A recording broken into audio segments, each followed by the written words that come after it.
A little while ago, my friend Ruben from the Ruby Tuesday recommended that I check out this sci-fi indie drama, Monolith. Well, it's now on Prime in the US, so I gave it a shot. Are you going to want to give this one a go too? A disgraced journalist turns to podcasting to salvage her career before uncovering a strange artifact that she believes is evidence of an alien conspiracy and lies at the heart of her own story. So if you saw Evil Dead Rise, Monolith stars Lily Sullivan, who played the sister Beth in that horror. Now here, she plays the journalist embarking on a new career as a podcaster, and she chooses to tackle the topics of the bizarre and unexplained, including conspiracy theories and ideas that most people would find ludicrous. Now this is a sparse production. Sullivan is the only one who appears on camera, save for some brief FaceTime images. It also features a single location, which is the journalist's parents' home where she's currently staying. Now, I'm sure from a financial perspective, this all helped to keep the costs down, but what it does for the story is add a quaint and intimate vibe that begins to feel smaller and invasive as the narrative progresses. Now, even though this does have an indie vibe to it, it doesn't feature the usual art house gimmicks and traits that a lot of other indies employ. And this doesn't feel experimental in its shot choices, or build a story that utilizes an extreme lack of dialogue. The way this is presented is more conventional than a film that chooses art over accessibility. The color palette is gray and subdued, not quite mournful, but certainly mysterious and a bit depressed. And this ends up complementing the story thanks to Sullivan's dour demeanor. She's obviously a little discouraged from the job troubles that we learn about in the opening sequence, but she's also skeptical and sarcastic. And it's almost like she's conflicted about the podcast theme, that it feels beneath her or is so out of the ordinary that it opposes her journalistic nature for truth.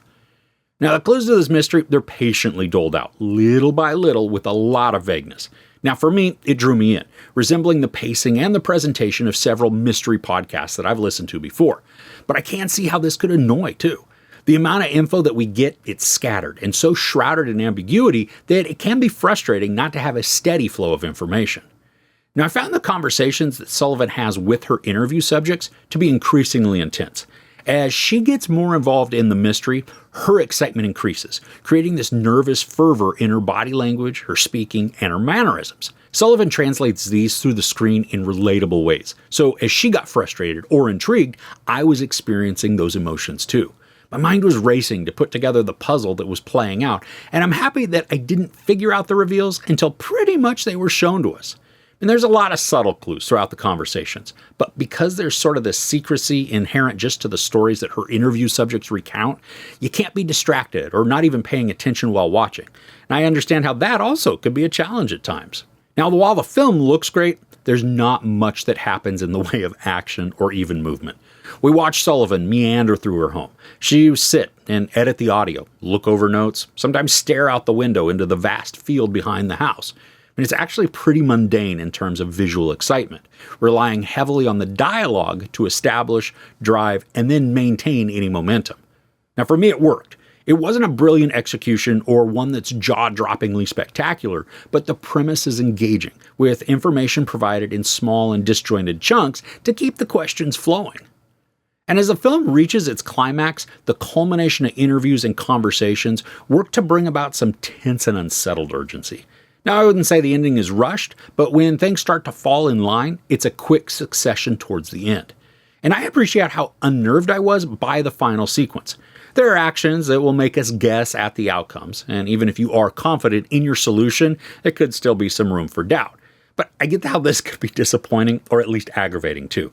The ambiguity, though, it's part of the thrill as well as working to increase the anxiety.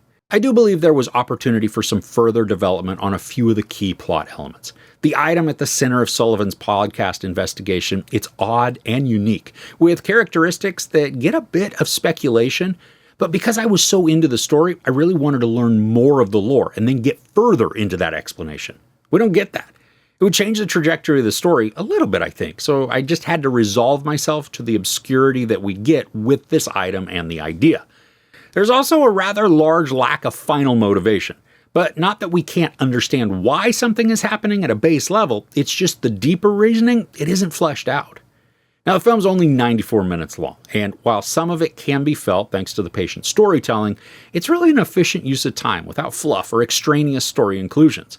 And even though the narrative could be lengthened a bit to expand on the development, The tight and streamlined story does deliver mysterious and unsettling vibes. If you enjoy atmospheric tenseness and don't mind very little in the way of visual stimuli, Monolith is a fun and engaging mystery with a surprising, if not enigmatic, story. There's no sex or nudity, some profanity, and some violence. I give Monolith 3 out of 5 couches. So have you seen this one yet? I'd love to hear your thoughts about it in the comments below. If you enjoyed this review, please give it a like. Also, don't forget to share and subscribe. I'm Chris. This is Movies and Munchies. Thanks for couching with me.